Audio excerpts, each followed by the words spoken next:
Okay, so those headlines about international students in Canada claiming asylum, right? Everyone's talking about it. Yeah. Are they taking advantage of a loophole, or is there something bigger going on here? Yeah, it's definitely been making the rounds. We're going to do a deep dive on that today. Right. We've got sources that come at this from all different sides. We've got what an immigration lawyer thinks. We've got some news reports, and even a pretty critical opinion piece. Oh, interesting. So by the end of this, you'll have a much better idea of what's actually going on. Sounds good. So to kick things off, when we see these headlines, we see all this debate. Yeah. It's easy to get caught up in the headlines. Mm-hmm. But we got to start with, what does it actually mean to claim asylum? Right, right. It's not just about wanting to stay in Canada. No. You have to be able to prove that you have a real, a well-founded fear of persecution if you were to go back to your home country. Not just, I want a better life. Right. Which, is a totally understandable Yeah. desire, but that's not what this is. And one of our sources is from the government of Canada. They really emphasize that. They're very clear that seeking asylum is not a free ticket into Canada. Yeah. And they go on. They actually highlight the dangers of people who cross the U.S. border illegally Oh, wow. to try to claim asylum in Canada. Yeah. It's like a real reminder that this isn't just a political issue. It's people's lives we're talking about. It really is. And it makes you wonder about the desperation. I mean, you got to be pretty desperate to Yeah. risk that journey. Absolutely. Especially when you look at the numbers. Mm-hmm. Canada's on track to be one of the top 3 countries in the entire world Wow. for receiving asylum claims. I didn't realize it was that many. It's huge. It is huge. And while it's important to remember that globally we're seeing more displaced people than ever, Right. Canada's policies play a role here too. Well, yeah, and our sources talk about some pretty big changes that have happened. Yeah. We had the closure of that Roxham Road border crossing, and then we had, this easing up on some of the visitor visa rules. Right. But what's really caught everyone's attention, it seems, is this spike in asylum claims from international students. That's interesting. And, it makes me think there was this pathway, this study, explore, work, stay pathway Yeah. that for years was like, Right. this is the way for international students It's your to, roadmap. to permanent residency. Totally. But things have changed. Yes, it's gotten much harder. It's gotten a lot harder. And now you have these students who are feeling stuck, Right. especially when you think about how much they're already paying. Oh, yeah. One of our sources, this immigration lawyer, points out that international students often pay 4 to 5 times more Wow. than domestic students. That's a huge amount. It's a huge difference. Yeah. And so it's no wonder they're in this bind where they're like, okay, if I don't get residency, I go back home and I'm in debt. I have no opportunities and I've disappointed my family. It's like, what was it all for? Yeah, exactly. So, I mean, is that what the government means when they say don't use asylum as an economic shortcut? Yeah, it seems like... It's not just about being comfortable. It's about avoiding financial ruin. Yeah. It's important to remember, too, it's not always just about the money. Ugh. For a lot of students, it's about the shame. Oh, yeah. They would face going back empty-handed Right. after their families have put so much into this. Right. That investment. Huge investment. Yeah, you're carrying that weight on your shoulders. Exactly. And speaking of pressure, we got to talk about these educational institutions. Okay. Because we have this one opinion piece that really goes after them, Oh, really? saying that some of these schools might actually be taking advantage of these students. Hmm. And their argument is pretty strong, especially when you look at what they point out. Some colleges have a 100% asylum claim rate 100%. from their international students. Wow. So that can't be just a coincidence. No, that's hard to believe. And then you think about the money problems these institutions are having. Budget cuts, they're not getting the same enrollment. Mm-hmm. International students are a big source of income Right. because they pay higher tuition. Yeah, that makes sense. So the implication here is that they're recruiting these students Oh, okay. with this promise of come to Canada, you can stay here. Right. But knowing full well that the chances are actually pretty slim. That's pretty messed up if it's true. It's like a bait and switch, almost. Yeah, I see what you mean. But wait a minute. Didn't the government do a big recruitment push during the pandemic? That's right, they did. So are they partially to blame here, creating this situation and then criticizing it? That's a really good point. They were encouraging international students to come to Canada. Yeah. And that obviously created some expectations. Right. So now they're dealing with the fallout of that. And they're scrambling to fix it. Exactly. So it's just this tangled web. It is. We've got these students in debt, these institutions maybe taking advantage of them, and then you've got the government trying to manage this system that's just overloaded. Wow. Yeah, that's a lot to think about, even for someone who follows this kind of stuff. It's complicated. Absolutely. And we're just getting started, but before we get into the weeds, we have to remember this is about real people. Absolutely. And there's no one type of international student. Right, they come from all over the world. You've all got different goals, different challenges. Exactly. You can't lump them all together. Right. And the immigration lawyer actually talked about that. Oh, yeah. He said, look, seeking asylum is not a quick fix. No. It's not a way to game the system. This is a serious legal process. Right. And it can have huge consequences. He actually brought up a point that I hadn't thought about. Okay. If your asylum claim is denied, it can really mess up your chances of getting visas in other countries. Oh, wow. And it can even hurt your chances of getting into other immigration programs in Canada. So it's not a decision to be made lightly. It's not a small thing. No, and unfortunately, there's a lot of bad information out there. Yeah. He mentioned that some consultants and some lawyers are actually taking advantage of students. Oh, no. Who are desperate. Yeah. Saying, oh yeah, asylum, that's easy, we can do that. Wow. But it's not. It's not that simple. It's really not. And so that's why it's so important to get your info Yes. Good source of... from the right places. Absolutely. The Government of Canada's website actually is a good resource. Oh, good to know. Yeah, they're encouraging people to go there and get the facts. That makes sense.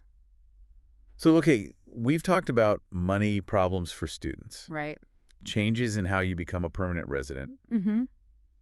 We talked about maybe some schools aren't being so ethical. Right. But what about the government? Yeah. Where did they fit in? Because they're getting criticism from all sides. They are. It's a tough spot for them, right? They want to be seen as welcoming. Yeah, compassionate. Upholding those international obligations. But they also have to manage this system. Yeah, it's totally overloaded. That's under a ton of pressure. Right. And they have to deal with concerns about people abusing it. Yeah, are they actually refugees or are they just trying to get in? Exactly. So it's like this tightrope walk It is. between we want to help and we have to be practical. Totally. And you can see it, right? They closed Roxham Road. Yeah. Fewer asylum seekers coming from the U.S. Right. But then what happened? More people started claiming asylum when they arrived by air. Oh, so it just shifted the problem. Exactly, yeah. And the easing up on visitor visas, that seems to have backfired too. Yeah, more people coming in on those visas. And then claiming asylum.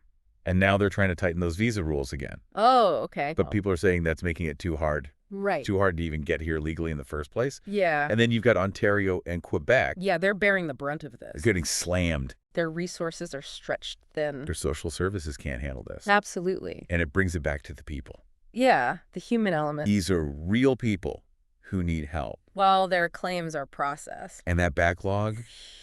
Huge. Huge. Yeah. People waiting years. In limbo. Not knowing what's going to happen to them. Exactly. Living in really tough situations. That's a massive cost that we don't always think about Right. when we're debating this politically. Yeah, we get caught up in the numbers. Exactly. So it's not just about who's right and who's wrong. It's about finding solutions That work. that are both compassionate and practical. Right. It's got to be both. Yeah, That help people now, but also make sure the system doesn't collapse. totally. Sustainability. Yeah, long term, right? Yeah. So, okay, big picture. Okay. We've talked about the law, why people are claiming asylum, what the schools are doing, how the government's trying to handle this. It's complicated. It is so many layers. Yeah, so many things going on. Yeah. Interconnected. And this is where you, the listener, have to start thinking critically. Right. Engage with this. Because we've given you different perspectives. Different sides of the story. Some of them disagree with each other. Absolutely. But it's up to you to decide what you think. Based on what you've heard. To weigh the evidence. Yeah. Look at the context. And form your own opinion. Exactly. We're not here to tell you what to think. No, we're just giving you the tools. To figure it out for yourself. Yeah, and to encourage you to have these conversations. Yes. With other people. To talk about it. Because it's important. It is. And we have to do it with empathy and understanding. Because in the end, it's about people. Yeah, real people's lives. Their hopes, their dreams. So to really bring this home, let's look at some specific examples. Okay, good idea. From our sources. Yeah. Because sometimes seeing it through one person's experience helps you understand this bigger picture. Totally. I agree. So that CBC News video, they had this story of an international student Okay. who came to Canada with big dreams. Of course. He wanted to build a better life for himself and his family. Yeah, classic story. He invested a lot of money in his education. Right. Hoping to get permanent residency. Yeah, that pathway we were talking about earlier. Study, explore, work, stay. Yeah. That was the plan. And that's how it's supposed to work, right? Yeah, it was designed for people like him. Talented people who can contribute To Canada. to our economy, to our society. Exactly. It was a clear path. To a future here. And he's not alone. Right. So many international students come here With those same hopes. drawn by the idea of Canada being this welcoming, prosperous place. Yeah, land of opportunity. Exactly. But then these changes to immigration policies, Right. they made it much harder. To achieve that dream. Yeah, those pathways to permanent residency, They've narrowed. it's way more competitive. It is much harder now. And that's left a lot of students feeling really let down. Yeah. It's like they got tricked almost. Yeah, the rug got pulled out from under them, Totally. and now they're stuck. They might have to go back home. After all that time, all that money. And all that hope. Yeah, in that CBC News video, you could see how much that was affecting them emotionally. Yeah. You could see it in their faces. It was heartbreaking.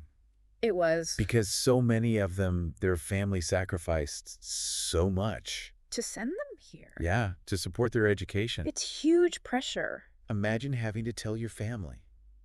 That you're going back With nothing. after all that. Yeah. The immigration lawyer talked about that too. Really? Yeah, he shared some stories from his own practice. Oh, wow. Students who are barely surviving. Yeah, working multiple jobs Under the table. just to make ends meet. On top of those crazy tuition fees. And he said they have to make these impossible choices. Yeah, their visa's about to expire. Right. No clear legal way to stay. And for some of them claiming asylum, even if they don't really qualify, seems like the only option. desperate times, desperate measures. It is a desperate situation. And he was very clear. Yeah, Don't do that. it's not a good idea. Because a false asylum claim can have really bad consequences down the line. Long-term repercussions. But you can also see why someone might feel like they have no other choice. Yeah, you can see how they get to that point. So then you have that opinion piece, Right. which was all about the schools. The educational institutions. Yeah, their role in this. Right. And they were basically saying Yeah. some schools are exploiting international students. Just for the money. And they're pointing to that 100% asylum claim rate Yeah, that's hard to ignore. at some schools, You can't just brush that off. especially when you think about the financial pressures those schools are facing. Right, they're losing money. Budget cuts, lower enrollment. International students are a cash cow. Yeah, because they pay more. Yeah. So the author is saying Yeah. these schools are kind of tricking these students, Luring them over. saying, come here, you can stay, It'll be easy. but knowing that it's probably not going to happen. That's really unethical. Yeah, it's not. Right? It's true. So all these stories, Yeah. they really highlight the human side of this. Yeah, the personal cost. Canada's immigration system is complicated. It is. It's messy. There are real people Behind all the statistics. and the policy debates Real people with dreams facing really tough choices. and not knowing what their future holds. we have to remember that. Okay, let's shift gears a little bit Okay. and talk about the politics of all this. Yeah, that's a whole other layer. Because that CBC News video, Yeah. they showed us what Trudeau is saying. And the immigration minister? Yeah, Miller. Right? And they don't agree. It seems like there's some tension there. Yeah, it shows you how complicated the government's approach is. They're trying to balance a lot of different things. Exactly. They want to be seen as welcoming and compassionate. Yeah, open to refugees. People who need a better life. But they're also getting pressure Yeah. to control how many people are coming in. Right. To keep costs down. Immigration's expensive. And to stop people from taking advantage of the system. Yeah, make sure it's fair. And you can see that in what Trudeau and Miller are saying. Okay, how so? Trudeau is talking about protecting international students Okay. from being exploited. By these schools. Yeah, he's saying the government needs to step in. To regulate them more. Yeah, make sure they're not doing shady stuff. Mm-hmm. But then Eiler, Yeah. he's focused on what he sees as this trend Okay. of international students using asylum as a backdoor. To stay permanently. Yeah, he's basically saying they're gaming the system So you have these two different views. within the government. Yeah. And it reflects what's happening across Canada, In society. this debate about immigration. Yeah. You've got people who say, We need more immigration. For our economy, for our culture. Yeah, we need those skills, those new ideas. Makes sense. But then other people say, hold on, what about the strain on our social services? yeah, the impact on housing. Yeah, it's already so expensive. And what about security risks? Yeah, that's a concern for some people. And these debates get really heated. People get emotional. It's hard to find middle ground. Yeah, to agree on solutions. And we have to remember, yeah, these debates have real consequences. they're real people. Those decisions they make in Ottawa, Yeah. they affect people's lives Across Canada, around the it's world. a big deal. And sometimes those decisions have unintended consequences. Yeah, you try to fix one thing. And it creates a new problem. It's hard to predict. It shows you how complicated policymaking is. You have to be careful. You have to think about all the possible impacts. Yeah, all the angles. And be ready to change course. If things aren't working. Yeah. Adapt. And that's why it's so important for us as citizens Right. to stay informed, To pay to attention. understand what's going on, Yeah. to get involved in these debates, have those conversations. And to hold our elected officials accountable. exactly. Because they work for us. right. So as we wrap up part 2 here, Okay. we want you to think about this political side. The politics of immigration. Trudeau and Miller, they're just a reflection Yeah. of this bigger debate happening in Canada. We have to find that balance. Compassion, Practicality. how do we do both? Big question. And how do we make sure our immigration system is fair And sustainable in the long run? for everyone. Tough questions, right? They are, but we got to ask them. Yeah, we have to. As a country. And I think maybe a good place to start is why. Why are so many people leaving their homes? Right. Why are they coming to Canada? What's pushing them out? Well, the CBC video talked about some of the big ones. Yeah, Conflict, persecution, that's a big one. obvious reasons. But also just economic hardship Yeah, just trying to survive. and the effects of climate change. That's becoming a bigger and bigger factor. It is. It's displacing people. So it's not just about Canada, right? This is a global crisis. A global displacement crisis. And more people on the move than ever before. Yeah, it's unprecedented. And Canada can't fix it alone. No, but we have to do our part. But we got to be realistic, too. You're right. We can't just open the borders to everyone. That's not sustainable. No, we have to find that balance. Compassion and practicality. Yeah. How do we do both? That's tough. And maybe it starts with some even bigger questions. Okay, like what? What do we want as a country? Right. What are our values? What kind of society are we building? Yeah, And how does immigration fit into that? big questions. But important ones. They are. Because this is something we're all going to be figuring out together. Yeah, it's not just up to the government. It's all of us. We all have a stake in this. You know, when we were doing our research for this deep dive, Mm.